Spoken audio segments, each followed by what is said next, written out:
like they're sitting in like a world where I'm watching, say I'm in a helicopter and I'm flying by something or whatever that thing is, right?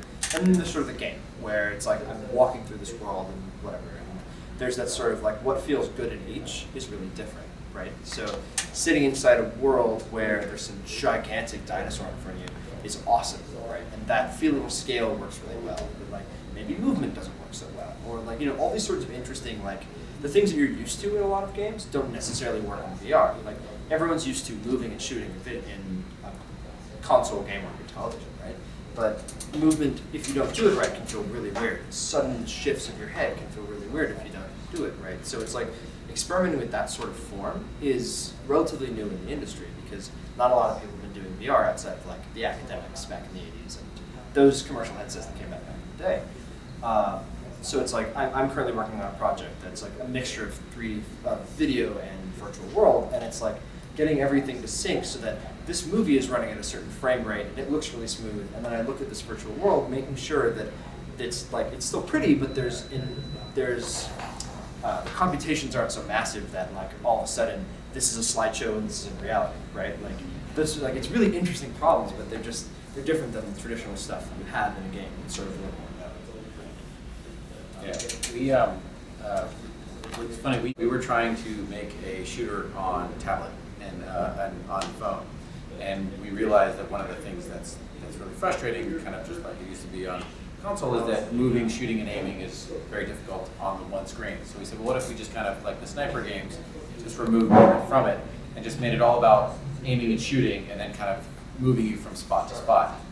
And it worked pretty well. We spent for a while on those controls, and we showed a friend at Oculus.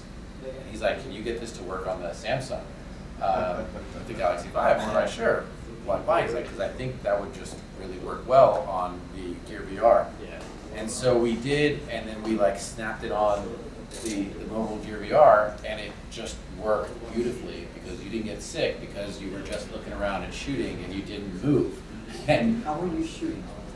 You looked where you aimed. We had a link to a Bluetooth controller, and we also had the little touchpad on the side. But because we were controlling on the pad, it was what we found that was surprising is it was really intuitive for everyone, even non-shooter fans, to look where they wanted to shoot. Like that, everyone got that. Yeah. So there was like it was just basically, and we were using blasters so you could actually see your ordinances too. But like everyone got right away, like, oh, I look over there and I shoot, or I look over there and I shoot, and that made sense.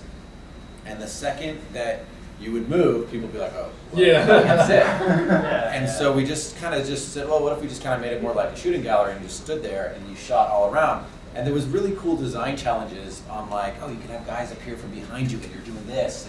And that it all felt great, but we didn't come at it with like, oh, we're going to try to solve this problem. We just happened to kind of stumble into it.